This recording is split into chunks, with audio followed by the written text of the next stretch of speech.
Assalamualaikum warahmatullahi wabarakatuh. Alhamdulillahirabbil alamin. Wassalatu wassalamu ala asrofil anbiya'i wal mursalin wa ala alihi washabihi ajmain, amma ba'du. Saya akan meresensi salah satu buku yang berkenaan dengan fikih sebagai tugas ujian akhir semester mata kuliah fikih dan usul fikih yang diampu oleh Bapak Dr. Nasiruddin MSc MPD. Buku fikih yang akan kita resensi pada kali ini. Buku ini memiliki judul Panduan Fikih Ibadah dan Muamalah Terlengkap karya Haidar Mustafa. Untuk lebih mengenal buku ini, mari kita lanjut ke next video tentang identitas buku.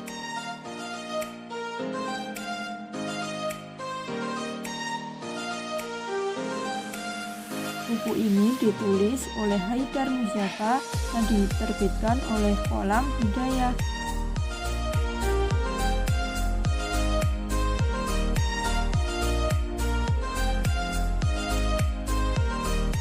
Ditulis oleh Haidar Mustafa yang lahir pada 29 Juni 1986.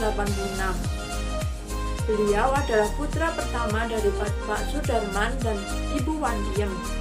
Beliau dibesarkan dalam keluarga yang sederhana, gigih, dan memperjuangkan cita-cita. Menurut beliau, kehidupan adalah wadah untuk berbagi ilmu, berbagi manfaat, dan berbagi kebaikan. Hal ini diterapkan dalam karya-karyanya. Jenjang pendidikan yang beliau tempuh semua diselesaikan di kota Yogyakarta. Berikut ini adalah karya-karya Haidar Mustafa.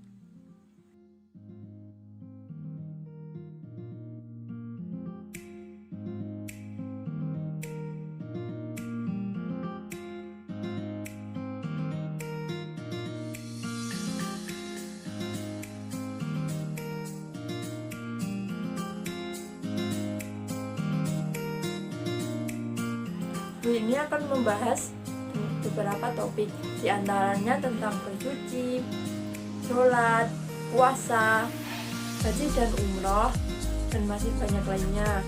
Kita juga akan diajarkan tentang perawatan jenazah, hibah, sedekah, dan masih banyak yang lainnya.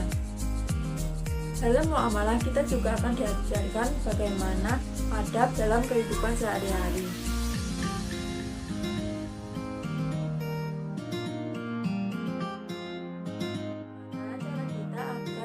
Sedekah yang kita lakukan dapat diterima oleh Allah Subhanahu wa Ta'ala. Lalu, apa saja yang dapat kita hindari dalam bersedekah? Agar sedekah kita diterima oleh Allah Subhanahu wa Ta'ala, ada beberapa cara nih. Yang pertama, niatkan ikhlas untuk mencari ridha Allah Subhanahu wa Ta'ala.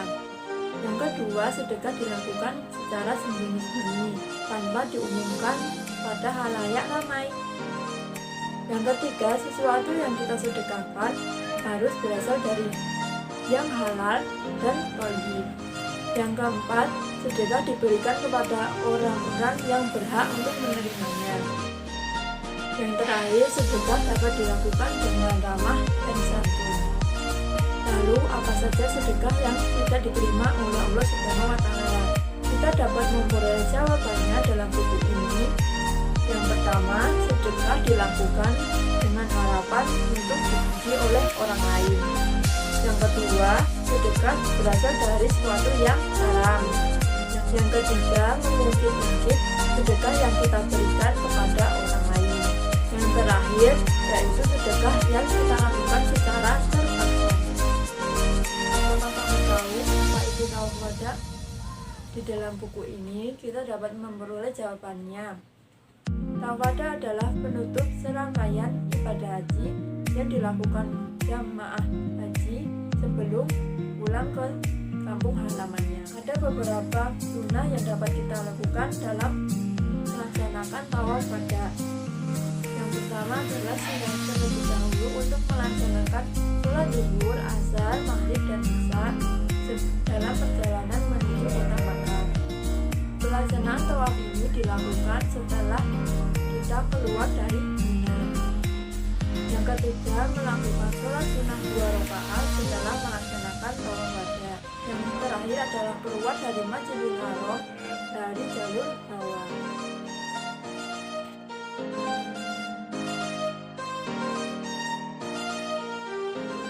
Dalam sebuah karya pastinya ada beberapa kelebihan dan kekurangannya masing-masing. Dalam buku ini menggunakan desain cover buku dengan perpaduan warna yang sederhana berlatarkan putih. Jenis kertas yang digunakan dalam buku ini adalah book paper. Jadi, buku ini sangat ringan untuk dibawa. Tiap dalil dan doa yang terdapat dalam buku ini dilengkapi dengan bacaan Latin beserta terjemahannya, sehingga mudah dibaca bagi pemula. Namun, dalam buku ini tidak dicantumkan sumber dalil berupa hadis.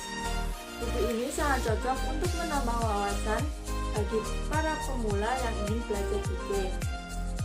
Materi yang terdapat dalam buku ini juga dapat kita temukan dalam kehidupan sehari-hari, sehingga buku ini cocok untuk memandu kita mengamalkan fikih dalam kehidupan sehari-hari.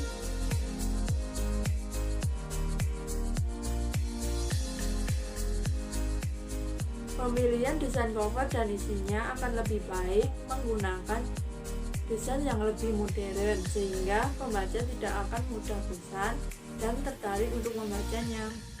Penambahan beberapa hadis dalam materinya dapat mendukung buku ini, sehingga dalil antara Al-Quran dan hadis dapat seimbang. Untuk pembahasan fikih ibadah, materi yang perlu ditambahkan kembali adalah jenis-jenis hadas dan najis beserta cara membersihkannya. Selanjutnya ada juga iktikaf di bulan Ramadan, kurban, akikoh, bab tentang pernikahan, dan bab tentang hukum pidana.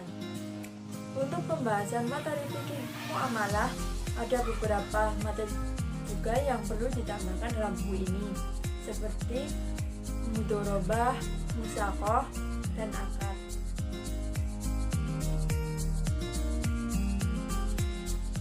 Buku ini diterbitkan karena adanya perhatian penulis terhadap buku referensi fikih bagi para pemula yang ingin mempelajari fikih.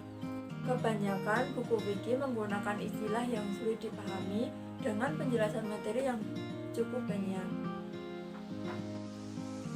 Penulis juga berharap agar buku ini dapat memandu kita dengan beberapa materi yang praktis dan mudah dipahami, sehingga kita dapat mengamalkannya dalam kehidupan sehari-hari. Demikianlah pembahasan tentang resensi buku dari buku Panduan Fikih Ibadah dan Muamalah Terlengkap karya Haidam Bisaka. Semoga dengan adanya resensi buku ini dapat menambah wawasan kita dalam mempelajari ilmu fikih.